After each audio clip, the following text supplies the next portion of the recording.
Job desk content creator itu di perusahaan biasanya ngapain sih?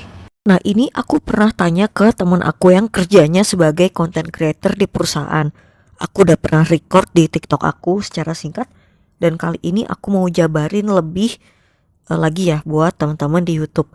Jadi biasanya job desk content creator kalau di perusahaan itu pertama membuat konten. Ini bisa secara tema dan isi kontennya juga untuk sosial media. Sosial medianya apa aja? Tentu aja sesuai kebutuhan perusahaan ya. Mereka adanya apa aja? Apakah ada IG, apakah ada TikTok atau YouTube Shorts atau semuanya, atau salah satu aja, salah dua aja. Nah, itu kan setiap perusahaan beda-beda ya. Channel kontennya yang jalan itu mana aja. Kedua, oh ya, untuk yang nomor satu ini biasanya tidak, dia nggak sekalian ngedesain ya biasanya, tapi ada juga yang diminta dia harus ngedesain juga. Tapi sih rata-rata enggak ya, kebanyakan enggak diminta untuk mendesain seperti itu.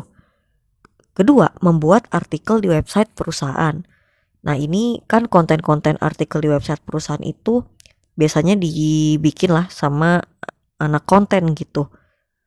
Tapi nanti yang eksekusinya untuk dioptimasi secara SEO supaya dia menjadi SEO friendly itu biasanya sih berbeda lagi ya.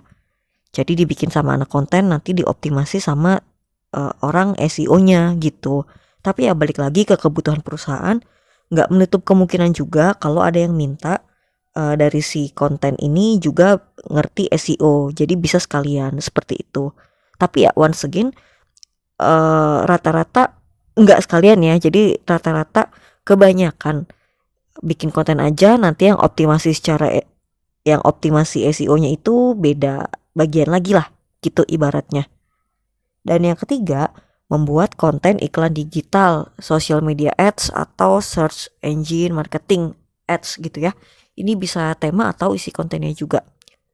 Dan yang keempat, ini membuat skrip untuk konten yang berbentuk video. Kalau untuk skripnya biasanya tuh yang buat anak kontennya. Nanti untuk syutingnya bisa si talent atau bisa si anak kontennya itu sendiri, seperti itu. Lalu yang kelima, mensupport hal-hal yang berkaitan dengan konten untuk kebutuhan marketing apapun ya. Usually sih kalau udah untuk kebutuhan marketing, konten apapun ini bisa offline bisa online marketing sesuai butuhnya di bagian apa gitu.